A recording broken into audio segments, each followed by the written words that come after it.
It's been a long time. We shouldn't have left you without a dope beat to step two, step two, step two, step two. What? It's been a long time. Yes, it has been a long time. Yeah. Who are we and what are we doing? I'm Clara. And I'm T-Lo. And this is Positively Speaking. Good. All right. Okay, so what are we going to talk about today? Well, you tell me. You were telling me just the story that you saw on Dr. Phil. Well, I didn't actually see it on Dr. Phil. I saw it on World News. Because that's all you do is sit up there and watch the news all day. Not all day. I'm at the office all day. Well, I watched it this morning. But anyway, and I'm sure many of you have heard about the pedophile high school teacher. My shoulder is all up in your face. Well, put your shoulder down. Okay, that ran off with his 18-year-old student. She just turned 18, and he was her high school teacher. How you know she just turned 13? I mean, did they 18, say? 18. I mean, yes, they did. 18. 18. Hopefully she's not 13. And he quit. He resigned his position. She quit school, and they got an apartment together. He left his wife of I don't know how many years, umpteen years, and 2 or 3 children to move in with this child. 18-year-old. She's a child. She's 18, but she just turned 18. And according to the reports, there were over 8,000 text messages between these two before she turned 18. You don't know that it was before she turned 18. I do know that it was before that. That's what they said on the news. That's what her mother said. They showed a clip of her mother on Dr. Phil. All 3 of them were on Dr. Phil yesterday, apparently. Mm. And that's what the mother said. And she is investigating, trying to find evidence of sexual activity between them. How old is the teacher? The teacher is 40 something. Ooh, big age gap. Yeah. Big age gap. Yeah. Mm-hmm. Mm-hmm. Mm-hmm. And so I think it's just another case of pedophilia. His daughter is 1 year younger than this girl. Wow. Well, that's just coincidence. You think so? I don't think so. Look, Clara, age ain't nothing but a number, and a 9 ain't nothing but a thing. So, or do you have plans to be with the 17 or 18-year-old? Look,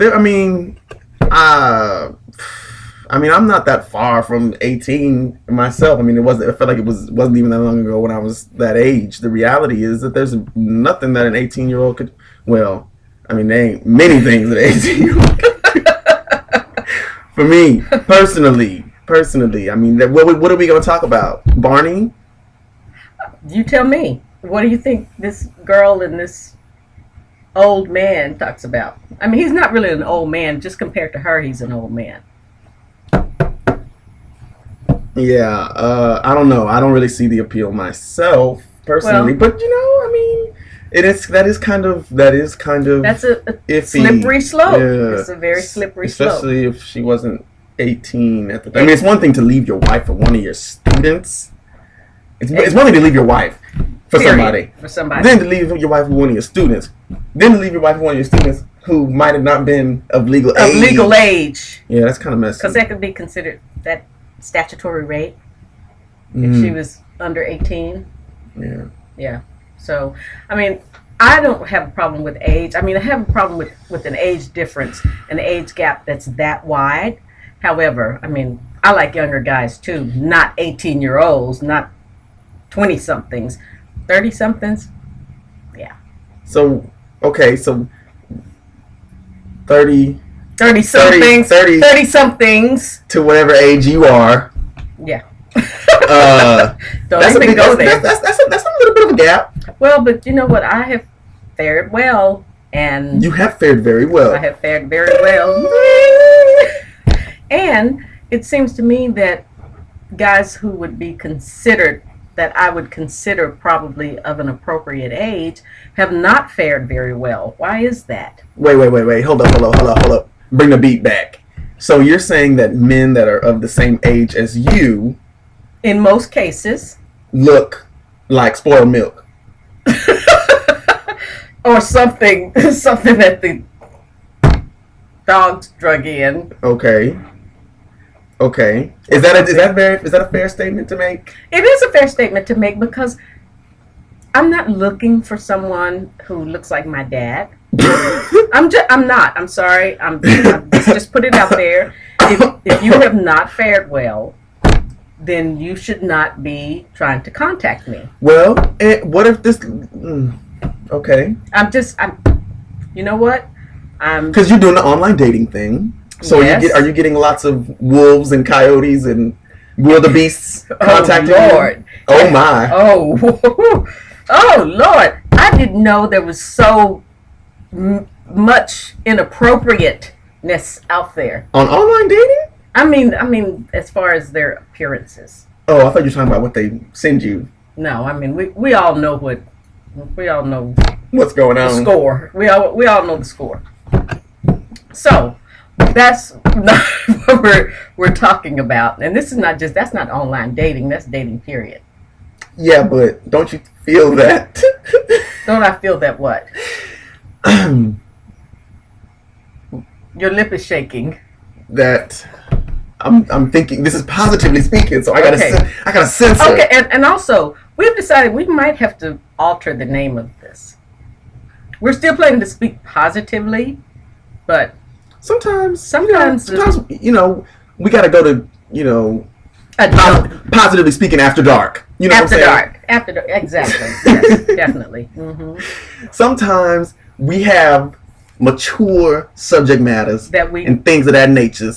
And in Toronto, I use a very colorful vocabulary sometimes. I like to just colorful. Not offensive, but I'm grown. I like to. I'm fluent in all kinds of speakings and things. Yes, you are. And I like to keep it real sometimes. Yes, and he does. So. So all the beasts that have been. Oh Lord! Sometimes, and I have told my friends this. I don't know what it is when some of these guys looked at my profile and my images. What made them think that we'd be compatible? I mean, I just want to say, did you look at my pictures? I'm not trying to be funny, but woo! If you looked at my pictures and you are in the 300-poundish range, you cannot see your feet. Oh, all right, Iman over here. No, you should not be contacting me. You should be contacting someone else who cannot see her feet. Oh, Clara. No. Big boys need love too. So go get it from a big girl. I'm a little girl. I am. So that's kind of honest. Don't try it. Just stop the madness. Okay. Don't contact me if you are not. If we don't look like we'd be a match, we probably would not be. So you feel that your pool of fish is one that's probably only been around for about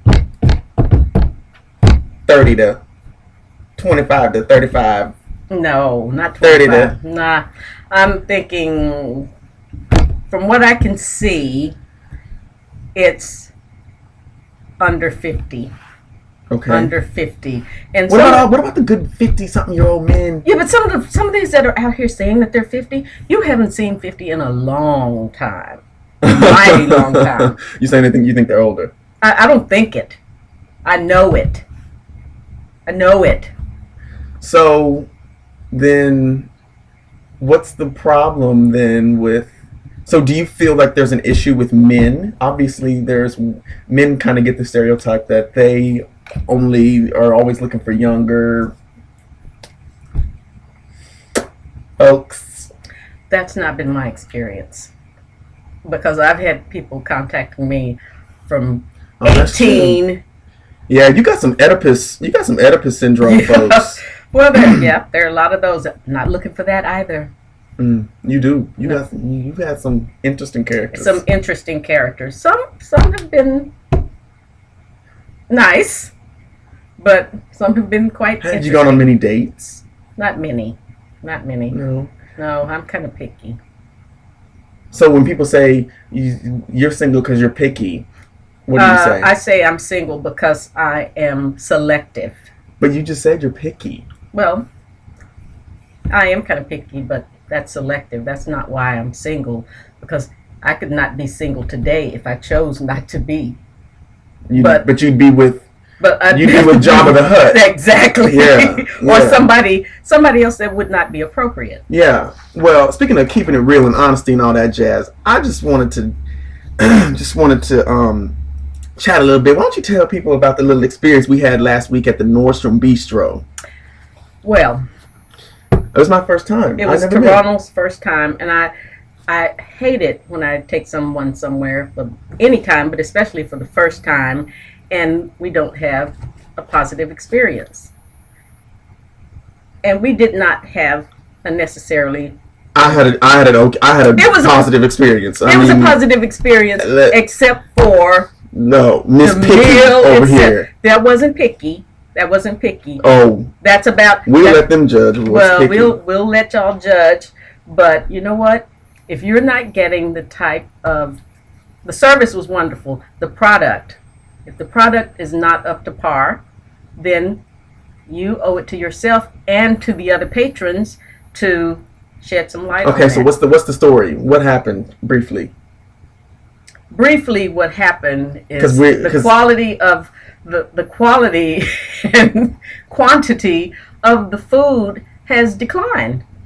You know, it has gone from, And how do you know that? because I have been going, I love this place, and I call it my second office because I tend to go there a lot with clients and colleagues, So friends. that'd be like Zocalo Cafe for me. Exactly. So I go there quite often. So of course, if something changes, I'm aware of it. And I have noticed a steady decline in the product. But the prices have not decreased. Therefore, I'm not happy about the quality decreasing. All right, If the all right. price is not decreasing. All right, cool. So long story longer. Okay. Clara tells the little waiter that she had an issue with this, and then he runs and yaps to the manager, who comes out and tries to, smooth things over. And basically, Miss Thing over here wasn't happy with. She hasn't been happy with the quality, so she decided to take it upon herself and write a letter to Mr. Nordstrom. And I give you said letter, written by the one and only Miss CSA Clara Spriggs Adams. Here we go. It is addressed to Nordstrom Inc. And by the way, she definitely did send this. This was 2 weeks ago. It says, regarding today's visit to the bistro, to whom it may concern, I am writing to express my deep disappointment in the continually declining quality of food serviced at the bistro, parentheses, in Austin, Texas at Barton Creek Square Mall. Our dining experience was even more disappointing today than it has been for quite some time now. Over the last couple of years, there has been a steady decline. When I first began taking clients there 5 years ago, fresh, warm bread and butter was automatically brought to the table. During the last year or so, As it should be. during the last year or so, bread is only provided upon request, and it is served cold. Cold bread and cold butter? Less than appealing. You agree? There have been several times when, even upon request, the bread and butter never materialized. This situation has been quite embarrassing because on each occasion, it was my clients who wanted the bread. Girl, it was you that wanted the bread. No, it wasn't me. Yes, it was. And those of you who were there, you know who you are. At first, I chalked it up to the staff being busy and forgetting. Then I realized that these oversights were a component of some overall cost-reducing mechanism that had been initiated. Mm-hmm. Let me explain. By the way, this letter is 2 pages single space. Sorry, bear with me. The first thing I noticed was that the 6 jumbo shrimp that had always been served on the salads I would order suddenly decreased to 5. Now, those of you who order shrimp dishes, you know what I mean. 6 to I wasn't happy about that change, but I could live with it. Then, a few months later, the shrimp was served without the traditional sautéing, which created a nice crusty product. Now, how many of you like your shrimp sautéed and a little crusty? I thought the chef, in his busyness, had accidentally neglected that step. The shrimp appeared to be boiled. When I inquired, the server said that the shrimp was no longer being prepared the original way. I asked him to tell the chef that one cannot improve on imperfection and requested that that decision be revisited. I have been planning to write this letter for quite some time now, but today's visit was the last straw for me. Again, I took a colleague there for lunch. His first visit, and I couldn't believe the size of the shrimp. And you were a witness. On my salad. The shrimp. You haven't seen the original ones? They were roughly half the size. Smaller than I have ever seen or have been served at the bistro. She's a shrimp size queen. Which the server and the manager agreed with me. Now, I understand the need to institute cost-saving measures in these less than ideal economic times. However, we are all dealing with these conditions, and giving me less value for the same price is totally, in all capital letters with an exclamation mark at the end, unacceptable! Isn't it unacceptable to you too? Paying $40 plus tip for lunch deserves more consideration than we're receiving. Absolutely. When I complained to our server and mentioned that I was going to contact the corporate office, the manager, so-and-so, came over and tried to explain why these things were as they are. Bless his soul. Mm-hmm. He also made our meals... Bless his soul is Toronto's. Is mine. Ad-libbing. She don't want y'all to think that that's in her letter. No, it's not. He also made our meals complimentary, which I appreciated. However, this doesn't solve the problem. I love bringing clients, colleagues, and friends to lunch and dinner there. What I want is to have... Why'd I say won't? No, like you some... Because I don't speak that way. What I want... what I want is to have the quality back that we have come to expect and are willing to pay for from Nordstrom. As I mentioned to so-and-so manager, if you need to increase the prices in order to maintain consistent quality and stop the watering down of the dishes on the menu, then do so. But stop insulting our intelligence by assuming that we won't notice. Because we do notice.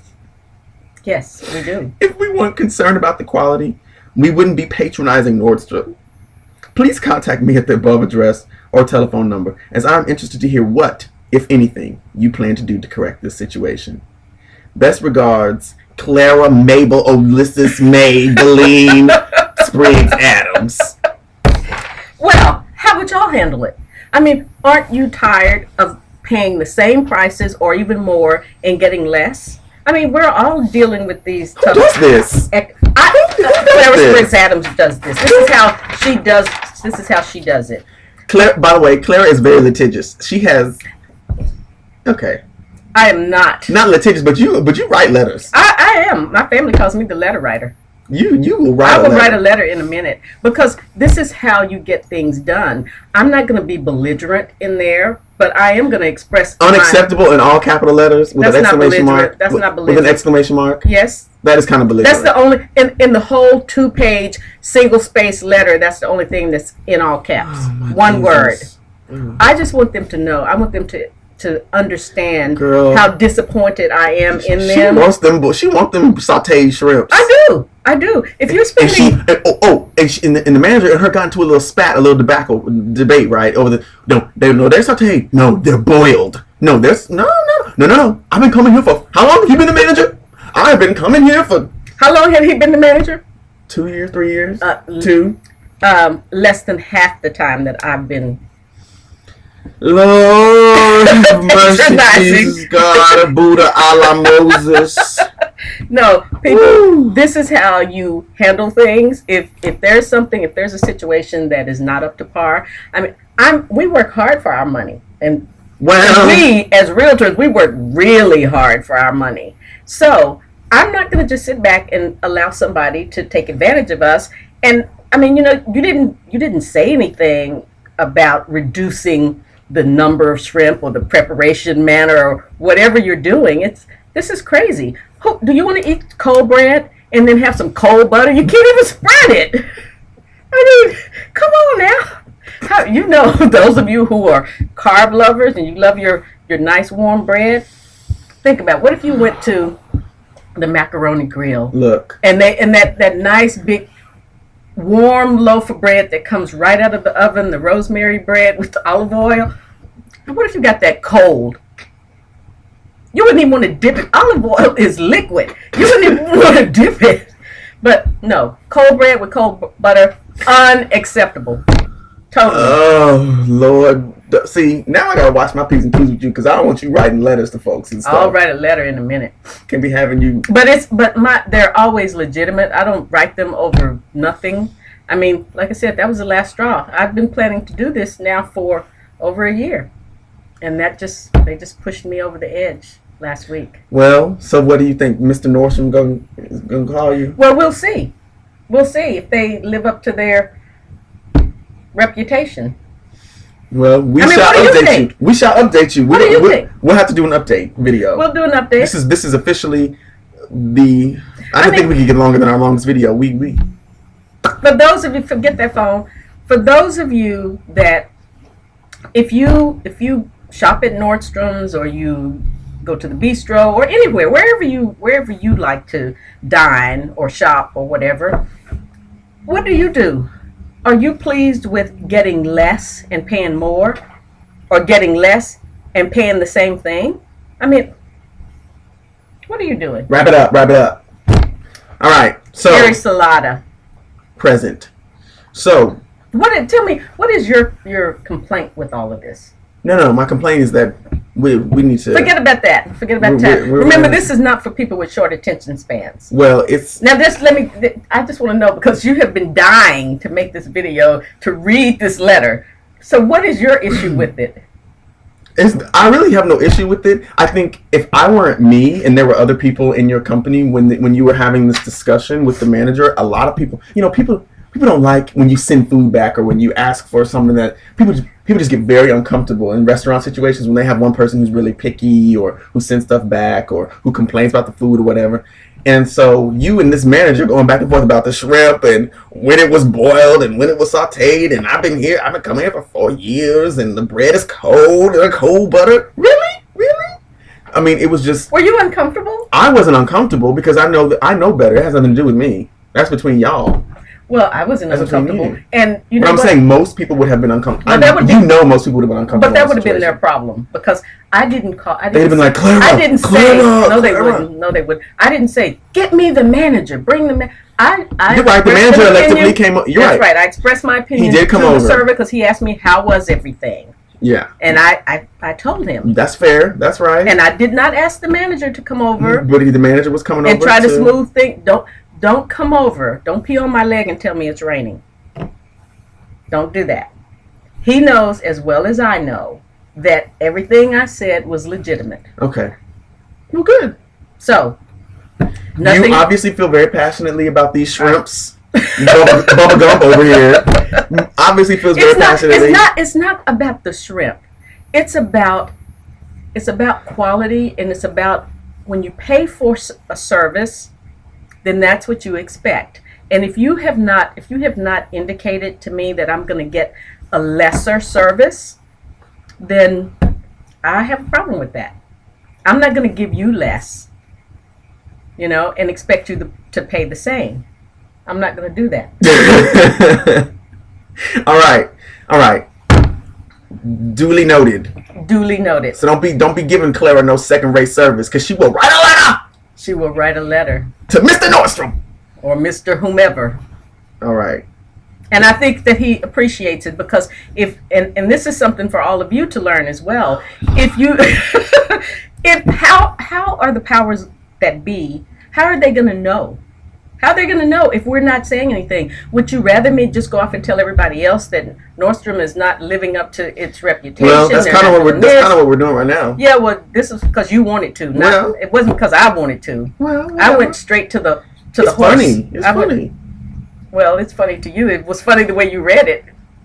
But if I didn't write it. If it had been read in a civilized manner, it wouldn't have been so funny. It just would have gotten to the point. I read it in a civilized manner the other day, and I was in here crying. Yeah, but when you ad-libbed all the strange voices and all of that, that made it really funny. Well, so you're a comedian. It's a very serious matter, but I'm glad you injected some humor. All right. Well, we appreciate y'all, the 1.5 of y'all that have stuck through and watched this entire video. This video in its entirety. Because this is like a sitcom. Yeah. Okay, cool. Well, it is time for us, since we are about to hit the 30-minute mark, it's time for us to cut. Yes. We need words from our sponsors up in here. It's time for us to sign off. Yes. So anyway, we'll see you next time. Until another random rambling from the raging. And from those, I wasn't raging, you were raging. And for those of you who have mentioned this, yes, we will answer your comments if you comment on this. And you know who you are. A lot of people don't want to be commenting. They don't want to comment on the videos. Some of them are mad at us for not commenting on their comments. Oh, okay. Well, comment. They're right. They're right. We should have, and I'm guilty. I got busy and I didn't go and look, but I'm fixing all of that now. All right, we're going to wrap up. I got to tell Oprah to shut the hell up or we're going to be here all freaking day. All right. Thanks, everyone. Hope this has been as enjoyable and long-winded for you as it has been for me. Thank you. I'm Ronald. And I'm Clara. And this is Positively Speaking. Deuces.